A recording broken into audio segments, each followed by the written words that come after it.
The Michael Hatfield RE/MAX team presents Real Estate and More. Bay Area real estate is different than in all of America. And why? What's up with home buyers? What's on sellers' minds? How is the market? And much, much more. Now, here's your host, Michael Hatfield. Well, good morning and welcome to Real Estate and More Show. I'm your host, Michael Hatfield. Today, we talk about one man's real success. In studio, I have John Morlan, who will share his quest and the discovery of answers to real success in his life. John serves as the lead pastor at Rolling Hills Community Church in Danville, California. He's lived in many places and strives in current day to give back to his community. He's been a pastor for the last 30 years. Welcome to the show, Pastor John. Well, that's a huge privilege I get to be with you, Michael. Thank you for having me on. Pleasure having you here.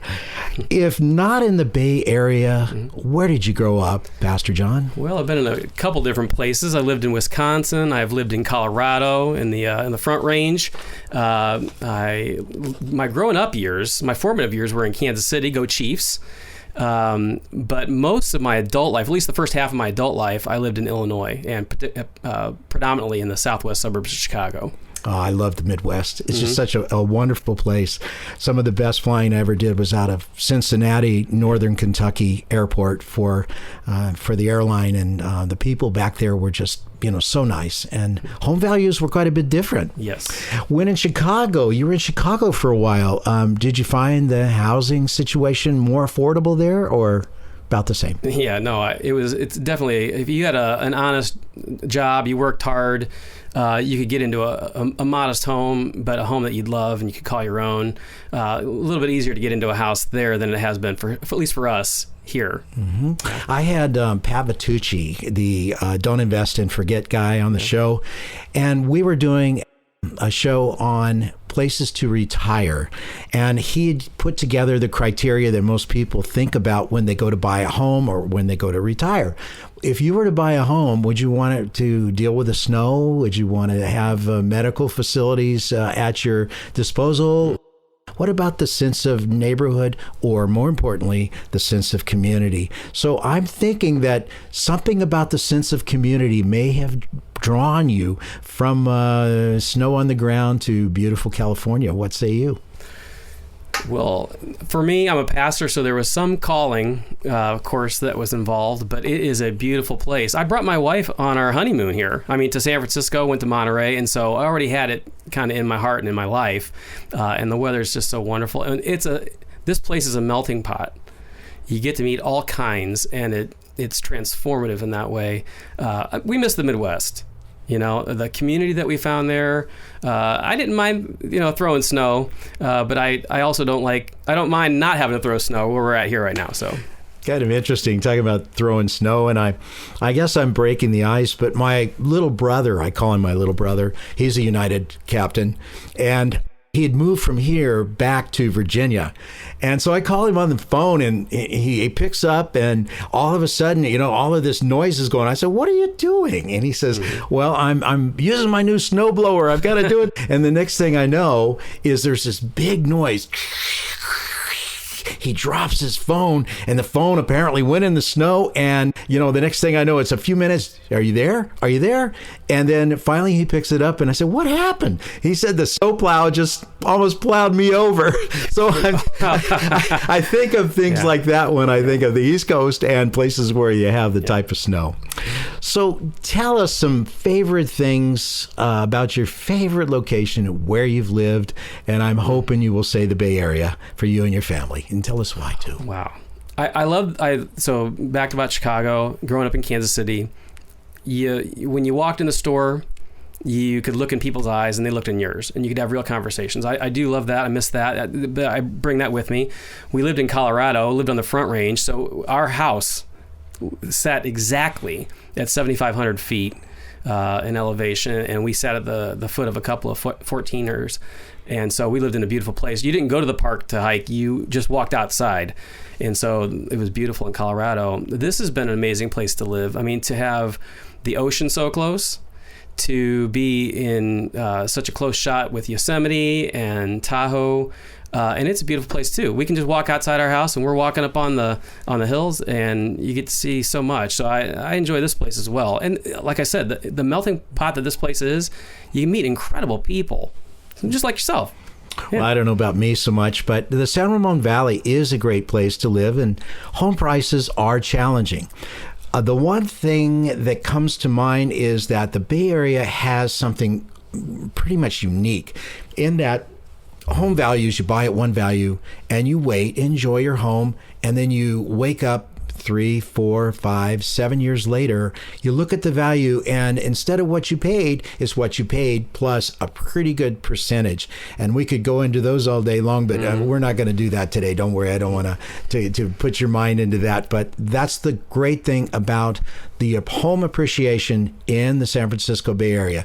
Why? It's driven largely by tech, and tech will always want to be here, it seems like, because they have for years and years. So that's all I can say. And the climate's good, the schools, the home, and the community that you participate in. Number one goal is to measure your life's success from achievement of those goals plus from something else. And I have a feeling that you're all loaded up to tell us a little bit about something else. So what say you? What do you have to say about the American dream of owning your own house, working, paying for it, and working for what you got? Is that not right, or is there a better way? Well, I've been a pastor for 31 years, and so I've been in that. I got to see my parents, my mom and my dad. My dad was a successful businessman. He owned the biggest house in town. He built it, and he built it off of his 2 businesses. He had a kind of a neat little double dip. He owned an insurance agency and a body shop. So when he insured the guy's car, if it got wrecked, he fixed the car for him, and the insurance money came in. So he had a neat little double dip, and really did well for himself. But my mom and my dad, they had a kind of an interesting story. They had the just an amazing successful story, young, right, in the early 30s, and just succeeding at both those businesses. But I wouldn't say that they were happy yet. And they had the house was an amazing thing. They nothing to be upset about, but it wasn't the thing. It wasn't the capstone of their life. And they had an experience that kind of accentuated that, or that pressed upon it. My dad was an atheist. And for, atheists come in all different kind of forms, but what his was, it meant that he couldn't provide meaning to things that were hard. He could just, and everything else in his life, he could just hustle, work hard, meet people, do his things, and sell. But there were some things that life brings that just doesn't allow that. And so my mom had tried to have a number of children. They had a couple of 2 stillbirths, a number of miscarriages. And so this meant there was nothing, he couldn't just hustle how to bring comfort to my mom or just make meaning out of it. And then they added the fact, because they were both, neither of them believed in the Lord or believed in God, they didn't have a community around them too. So it provided some real difficult moments for them, because going back to the house didn't solve it. And so their story kind of showed me there's something more. Ultimately, God spoke into their life in incredible, miraculous ways. And it wasn't just that the businesses were a problem. The house wasn't a problem. There wasn't nothing wrong with it. It's that they didn't have the one thing in the shape of our heart, in the shape of our soul, only God can fill. And when God filled that in their life, it just changed everything. Before they got to that point, though, there was another want, so to speak, something desirable that was stronger than automobile success through body shops and having the big home. But there was something else they wanted. And what was that? So because they couldn't have children, their doctor, my mom's doctor, said, listen, for your own sake, physically, emotionally, you might want to consider adoption. And so even though they were sad and they were broken, they said, yeah, let's do that. And so not long after that, maybe a year or two after that, that same doctor had another patient in the town over from where my parents lived. And it was an 18-year-old girl, single, had gotten pregnant. Oh, and yeah, tough situation, but the family recognized, listen, we probably need to give this baby up for adoption. So the doctor calls my parents and they said, we have an 18-year-old girl here who's willing to give their baby up. Would you consider adoption? And they said, yes, of course. And just something sparked in them. So, months pass as the pregnancy continues on. She has the baby, and there's like this window of time. Even at the time, there's like a 72-hour window where they can decide. They give that window on purpose. So the mom can decide. Yeah. Right? Like they've said what they've said, but they get the baby in their hands and it just changes something. So a day before they're supposed to give the baby away, the family calls the attorney who's this arrangement, and they said they're reconsidering it. They think they may keep the baby. Now, my dad, the reason why I told you before that he was an atheist is because it comes to bear. So he's in his office. He gets this phone call from the attorney. Listen, they probably are going to keep the baby, and devastating. It rattled him, and mostly because he would not know how to talk to my mom about it. He just knew how deep the sadness had gone. He's like he doesn't know what to do. He can't hustle the situation. Mm-hmm. He's an honest, hard-working guy, but he just couldn't hustle enough to solve that problem. And so my dad, who is an atheist, he's in his office, just like we're sitting here. He slides out of his chair onto his knees on the floor of his office, and he says, God, I do not believe in you, man. This is exactly what he says. I don't believe in you, man, but you have got to give me this baby. I don't believe in you, but if you are real, give us this baby. Mm-hmm. And he told you the story. Yeah, this is the story. Here after the fact. Give us this baby, and this was the bargain of an atheist. I'll take this kid to church every Sunday. This was how he, I don't even know he closed an amen, right? Yeah. This is the prayer he prays. And so he gets back in his chair. I don't know that he believed much of anything that just has happened. But he doesn't tell my mom the call he had gotten. The next day, the attorney calls back again and says, listen, things have opened up. They realize it's still the best to give the baby up for adoption. And so they bring the next day, put the baby in the arms of the parents, and they're all happy. But again, my dad doesn't tell my mom, any of these things have happened. That was that was me. I was the baby. You were the baby. I was the baby. You were the little bundle of joy. Yeah. Oh my. We'll see whether it was the bundle of joy, but I was the baby at least. So I was born on a Monday. I think I got in my parents' hands on a Friday. 2 days later, my dad wakes up early and he shakes my mom and he's like, hey, get up, get ready, get the baby ready. We're going to church. They didn't go to church. They were an atheist and an agnostic. And she's like, what? Yeah, we're going to church. You lost your mind. Yeah. What are we doing? Because again, he didn't tell her about the call or the deal. And for 4 straight years, they bring me to church every single Sunday, an atheist and an agnostic who didn't buy any of it for 4 straight years, and they didn't pick up on it. I mean, it took 4 years just sitting there on the church. And one day, God got a hold of my dad's life. And my dad's the least hokey person you've ever met. So what I share here is that there's nothing strange or weird other than the fact he had a true sense that something about light and darkness, heaven and hell, God and the devil, whatever he would call it, we're in battle over him, and it shook him up so much. He called the church that he was in, that he did not believe anything they were saying. He called this pastor up at 2:30 in the morning. He says, "You better get over here, man. Something's up." And that day, both my dad and my mom chose to follow Jesus, and it changed everything for them. And not long after that, after God got a hold of his life, it just changed him. The next day after he made this decision, he kept looking in the mirror. He's like, I have to look different because I feel so completely different. Just a couple of years later, he sensed God had something on his life. He sold both of his businesses, sold his house, sold everything he had, and he went off to begin to go to school, to go into ministry. And so I got to see in my parents what genuine faith, God getting a hold of a real people whose success had a different definition just a couple of years before. But happiness was this new the joy of God in their life and calling on their life was this brand new sense of success. And so I got to see that from a child's standpoint. That is one heck of a story. That's one heck of a story. And just admit, nobody's saying that anybody has to go anywhere with their own personal religion. This is one man's story, and how he solves some real things in his life. We go out, we work, we go to the office, the wife works too, and we raise our children, and we put them in school, and we try to raise them the best we can, and we have the house on the hill or wherever it is. But there's something else, and that something else has to come from somewhere else, and that's what we're saying. I think that was what we're saying, I think. This gentleman's story is one that's very strong, very powerful, and very meaningful. I know it wasn't easy to get all of that out, but we're certainly glad that it has come out. And those that are believers, I certainly recommend to take a look at Rolling Hills Church in Danville. This is where Pastor John preaches every Sunday.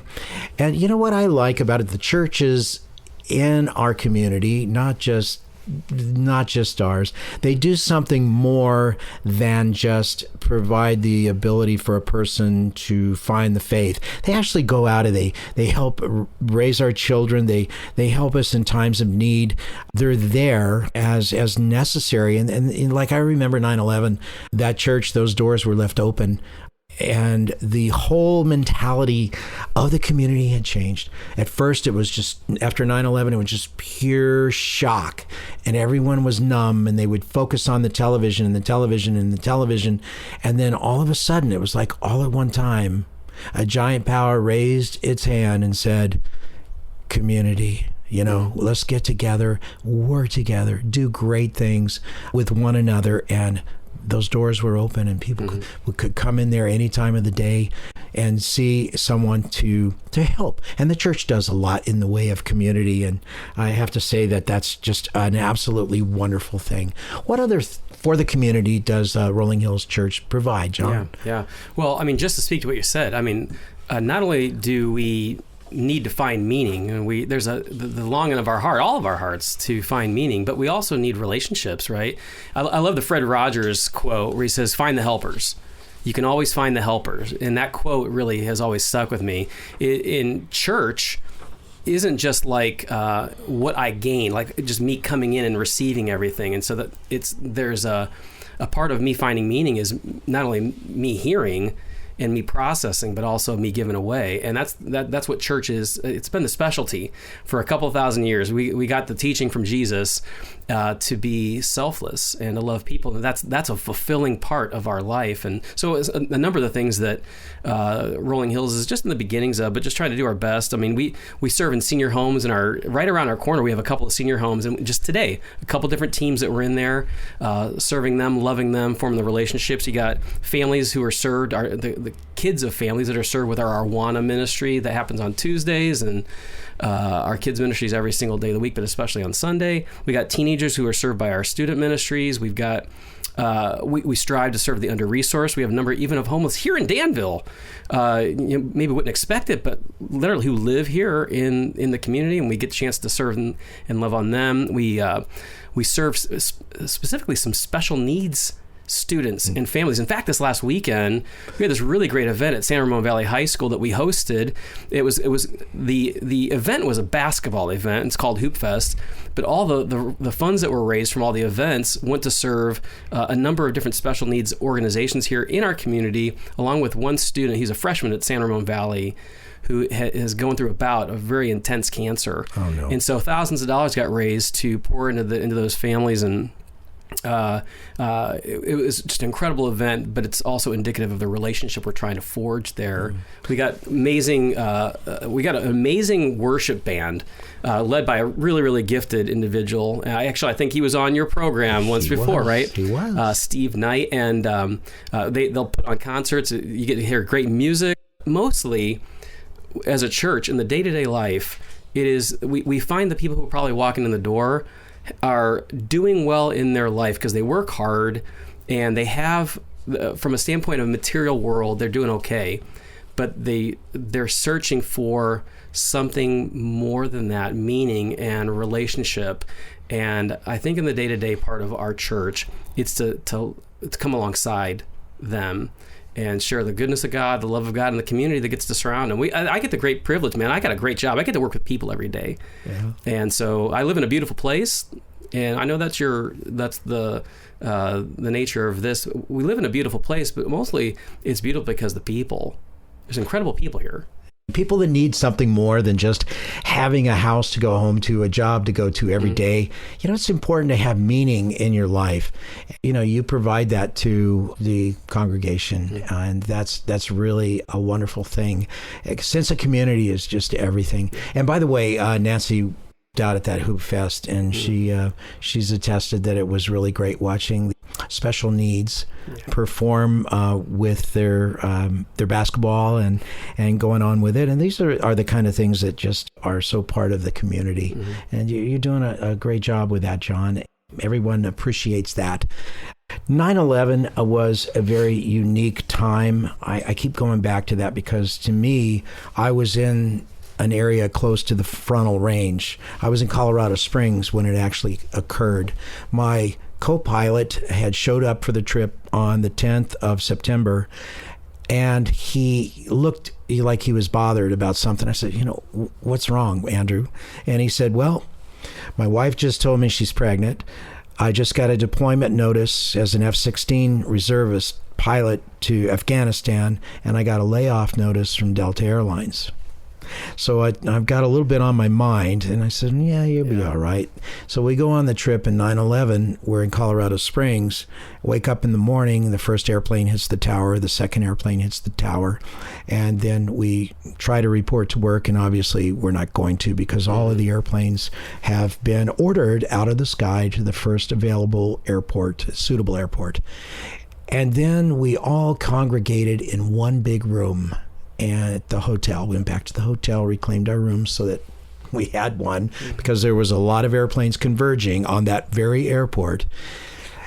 And we were in this one room, and there were crews from American Airlines, United Airlines, ABC Airlines, Delta Airlines. We're all in there together, and the mood was somber. We were there for 5 days. And that was like a place where we could go. They actually had people that were guards with firearms guarding the room to keep everything safe. But out of it, suddenly, pride and something else developed, a sense of community, a sense of working together, and the whole mentality of the group as a whole changed. And we became a community of people that are experiencing the same thing all together, but we as one. And we are on the right side of this. We didn't make this happen, but we have a sense of pride to get this airline back together as soon as we can, or that airline or whatever, and to be strong in our beliefs. And that's the time that sense of community became so paramount for something to watch. So you've had kind of a wild ride, man. You started out in, I guess, Chicago, and you were in Kansas City and the frontal range. Colorado Springs is just, by the way, a beautiful place as well as all of it there. And now you're here. And is this a community that you think that you would like to settle down? Can I sell you a house, John? You can buy me a house. So let's do it that way instead. No, it's an incredible place. Whenever God calls us to a church and to a place, I have to assume that God's got us here our whole life, and He's going to bury me here, and because He plants us in people. We need people, and so I got a really rich privilege, and I'm glad I'm here. I get to meet fine folks like you. Oh, thank you. Yeah, you probably like everyone else. They say we just put up with you. We like Nancy a lot better. It's interesting to see how things develop in this world, and when I retired from the airline, I wasn't really much of a believer at all. One of my goals was to look into it deeper. I wouldn't say I was ever an atheist. I never was. But I wanted to look into it deeper and develop, what I felt inside and have a clear direction with confidence. And once you have that belief, and it's a strong belief, I think a person walks with greater confidence and feels better about themselves. Couldn't agree more. I mean, I think God will use moments that are heavy. You know, he'll rattle our cage, or life will rattle our cage, right? Especially on that scale, the 9/11 story you're describing. I mean, that just shook the world, not just America. And of course, there are the other things that happen in this life with our health and with finances and things. And there'll be those moments. I don't think God's trying to hurt us. I think life rattles the cage sometimes, and it causes us to look up. And that's humility. That's one of the greatest things he's trying to develop in all of us, is just humility. So I like it. I like it. Recently, we were aware of this travesty that happened in Lahaina, and how there's so much not being reported now, and you don't even hardly hear about it, but it is much worse on the island of Maui than one can actually believe. I've actually been promoting donations to Convoy of Hope, .org/Maui, I think it is, convoyofhope.org/Maui, and also to Samaritan's Purse for these poor, needy people out there. This is something that you don't have to be, a church to do. Just feel good about other people. What is your final thinking as far as the community? What does the community need more than anything at this point in time? Well, I'm a pastor, so you can expect probably what you might hear from me. Not just go to church. It's what church is about, right? We live in this very, very fast world. It's distracting. It feels digitally connected, but it's more of a frenzy. And more, how many conversations I'm having, and it's even more accented here, how lonely people feel. And we need one another. And church has been doing this for thousands of years. And we learn from the God of the world on how to love people. And so my encouragement is to find connection. We need one. At some point, we got to be with people. That's what God's made us for. He wired us that way. We feel that way. And so I just always encourage people, go find the community that God's trying to plant you in. Go make a difference. Go be one of the helpers. So, for sure, if you are in the Danville area, in the San Ramon Valley, we would love to have you come by Rolling Hills Church. But find a great church and go be a helper. So great of a story, John. I would like to thank Pastor John Morlan of Rolling Hills Church in Danville for sharing his personal life story with us. This has been one of the most candid interviews that I've ever done. I find it of interest that no matter if one is going to a locale to live or work, or whether or not to retire, as was for me during 9/11, a sense of community is an important factor. Gatherings of people, church congregations, an organization of some kind, all contribute to a sense of community. I believe we must have it as humans, wherever we may choose to live.